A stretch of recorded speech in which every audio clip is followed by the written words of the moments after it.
अपने से आर्थिक तौर पर कमज़ोर और गरीब देशों को कर्ज जाल में फंसाकर अपना गुलाम बना लेना, ये चीन के विस्तारवाद की बड़ी नीति रही है। इसी के तहत चीन ने तमाम अफ्रीकन और यूरोपियन देशों समेत एशिया के देश, जिनमें भारत के पड़ोसी देश भी शामिल हैं, उनको इसी विस्तारवाद के चक्कर में घन चक्कर बना रखा है। हालांकि भारत हमेशा कोशिश करता है कि उसका कोई पड़ोसी देश चीन के प्रभाव में इतना भी ना आ जाए कि उससे भारत का ही नुकसान होने लगे। इसी के चलते भारत अपने पड़ोसी देश म्यांमार की नेवी को किलो क्लास सबमरीन देने जा रहा है और ये म्यांमार की पहली सबमरीन होगी। इसके बारे में विदेश मंत्रालय के प्रवक्ता अनुराग श्रीवास्तव ने गुरुवार को बताया कि भारत म्यांमार को kilo class submarine INS Sindhuvir देगा।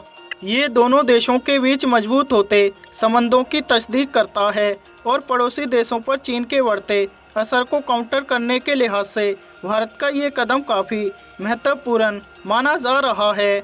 दरअसल चीन अपनी पुरानी पनडुब्बियों को म्यांमार को बेचना चाहता था, जबकि इससे पहले बांग्लादेश ने चीन से 2 पुराने सबमरीन खरीदे थे।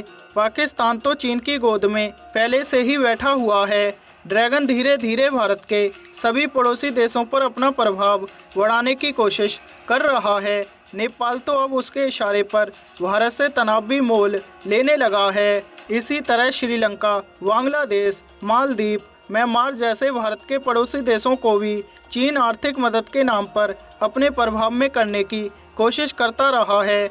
यही वजह है कि म्यांमार को सबमरीन देने का फैसला चीन के प्रभाव को काउंटर करने के लिहाज से काफ़ी अहमियत रखता है। इसके बारे में विस्तृत जानकारी देते हुए विदेश मंत्रालय के प्रवक्ता अनुराग श्रीवास्तव ने गुरुवार को बताया कि army chief general MM Naravane और विदेश सचिव हर्षवर्धन श्रृंगला की 2 दिवसीय म्यांमार यात्रा के कुछ दिनों बाद ही ये घोषणा की गई है।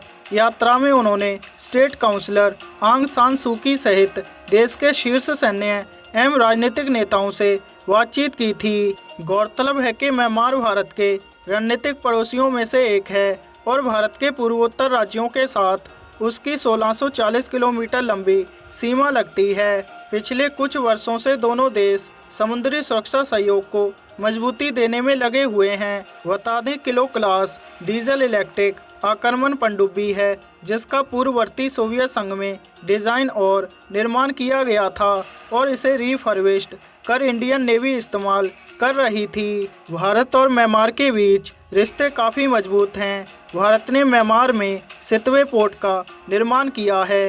दोनों देशों के बीच न केवल सैन्य क्षेत्र में भी लगातार सहयोग बढ़ा है, बल्कि दोनों देशों की सेनाएं विद्रोही समूहों के खिलाफ जॉइंट ऑपरेशन भी चला चुकी हैं।